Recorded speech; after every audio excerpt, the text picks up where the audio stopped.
All right, what is up, you guys? Happy Friday. Welcome back to another video. Just want to make sure before I start the video that I say this video is going to be about dildos, prosthetics, sex. So if those kind of things make you uncomfortable, definitely click off the video right now. And if not, if those things interest you, or if you want to learn more about trans gear and all that stuff, make sure to continue watching. Anyways, so yeah, I'm gonna be showing you guys the 3 prosthetics that I have used over the years, what has worked for me about each one, what hasn't worked, like the prices, the materials, and all that stuff, and where you can get them. And I'll definitely link the links down below.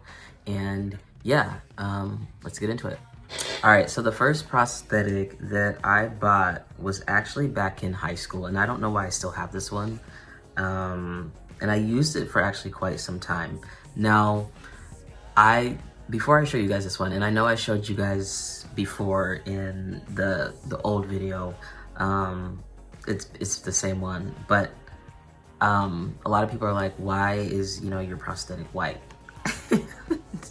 Let me tell you this. So back then I wasn't thinking in that way. I was more thinking I just need to get something. And also back then, I feel like the skin tones that they had were not as, there wasn't as much skin tones. Like literally it was like a white one or like not. Like I feel like those were like the only colors.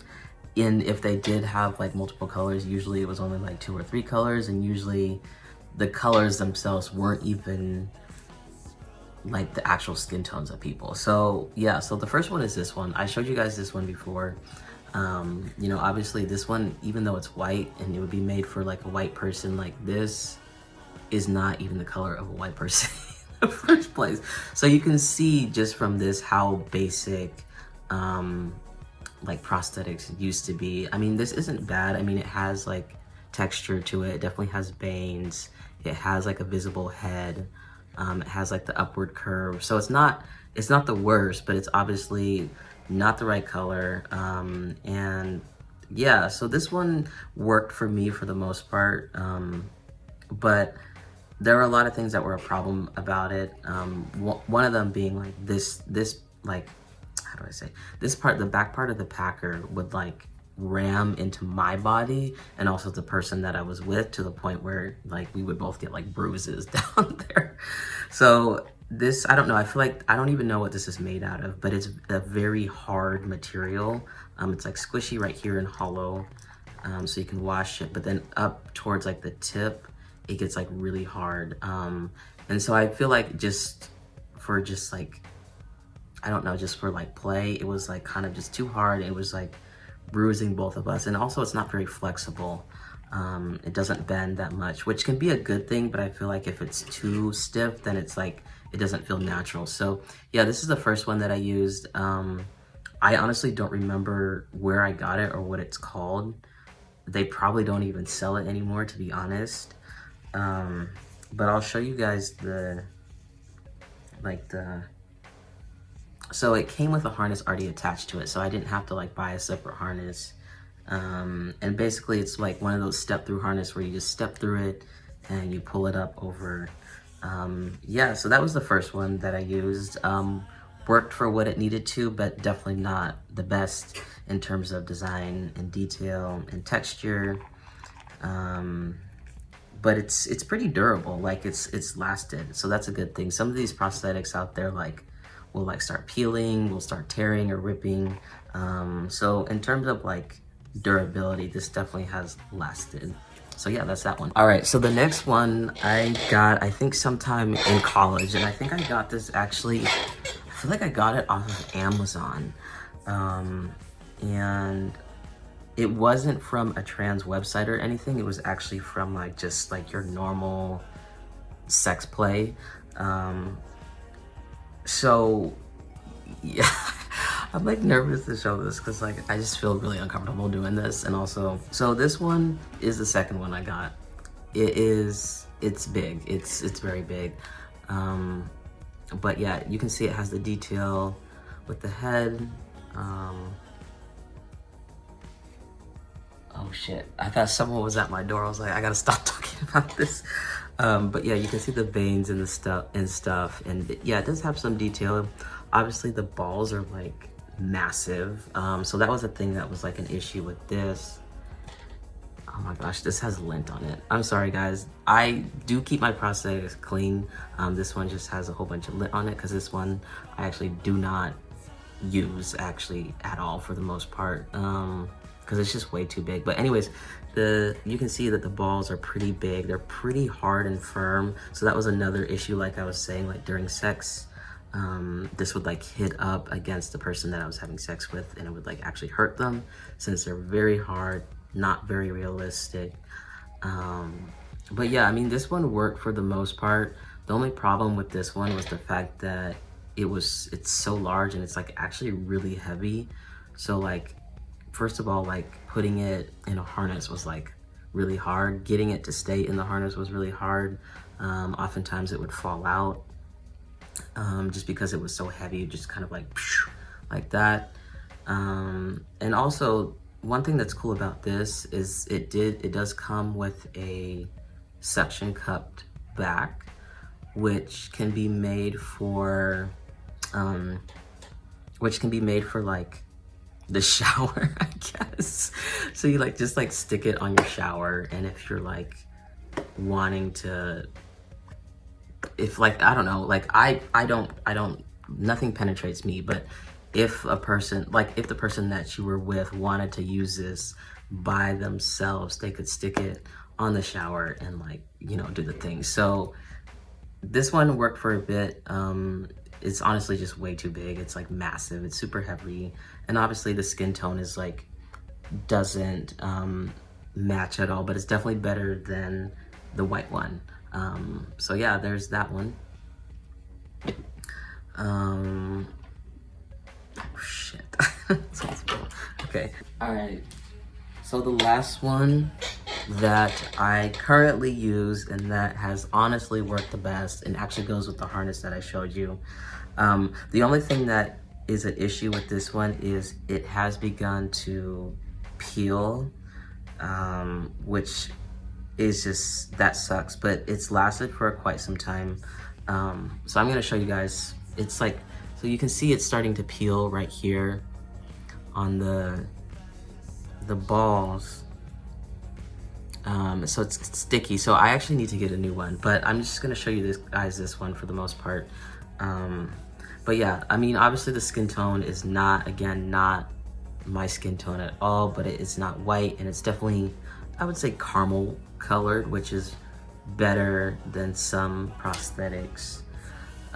There is some detail, you can see the veins.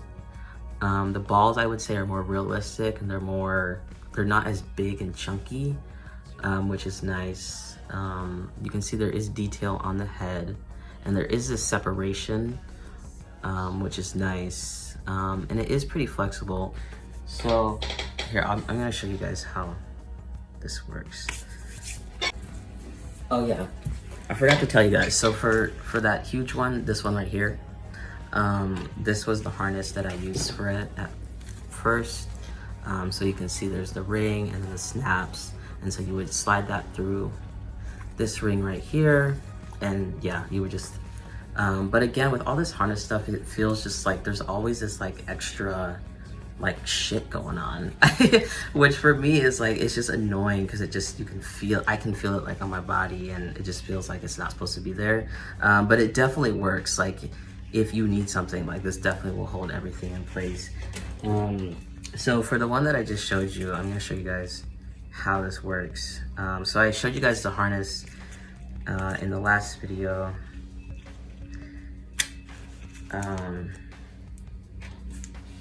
Ew, shit. So yeah, I don't currently have the ring right now, but if you can imagine, so this is what I showed you guys last time, was this harness right here that had like the black thing. So what you do is there is a hole in the back of this prosthetic, so you can slide it down onto this black thing right here. I don't know if you guys can see that. And then it's on there like that, and you know, that's how it would look on your body, like during, oh my gosh, you can see all the peeling. during play. So yeah, I mean, it's pretty durable. This is the one that's worked the best for me. It's not too like hard. I feel like it's more realistic in terms of the look and the feel. And it's just not too big. Like the thing is like, I feel like a lot of guys just in general will tend to go for the bigger packer just because like that's just, I don't know, I feel like that's just what people do at first. But what I have realized with myself is that I feel like it's better just to go with the smaller ones to start with first, because just to get used to it and just to see, you know, how it fits on your. Anyway, sorry guys, the camera died. So basically, yeah, just I would suggest just like when you're first starting out to go with not only a smaller packer but a smaller prosthetic, just because like, I don't know, just for me, I don't know, I guess I will just talk about myself. For me, it's always been, the bigger ones have always caused more issues just with everything, whereas like just a smaller size has always been better. But obviously do what makes you comfortable. I think that's, you know, what matters most. If you want to go for a big size, definitely go for it. I mean, there's nothing wrong with it, except sometimes these prosthetics can be expensive. So if you like get one and you spend, you know, like $150 and then it's too big, or, you know, whatever, it's kind of sometimes like it's money down the drain, but also not. You know, I've also realized that it is nice to have a selection of sizes, because it just gives like variety to your play and what you're doing. And you know, different prosthetics feel different, sizes feel different, the girth feels different. So sometimes it is nice to have a selection. But yeah, that's pretty much it on prosthetics. For people who don't know what prosthetics are, you know, they're very similar to what a packer is, except they're made for specifically for play. So it's not a soft pack, it's definitely a hard pack. So usually the prosthetic is erect, it's harder, it's firmer. Sometimes they're hollow and, you know, you put a rod through it. That can be like bendable, you can bend it up. I know the Peecock, I think that's what it's called. Yeah, the Peecock prosthetic is a 3-in-1, so it's a pack, play. Oh, I just spit. It's a pack, play, and pee. So it does have an insertable rod that you can put in when you're ready to play. But yeah, that's pretty much it on prosthetics. For the most part. Yeah, I'll definitely link some links down below, and yeah, I think that's pretty much it. Let's see if I can think of anything else. Prosthetics.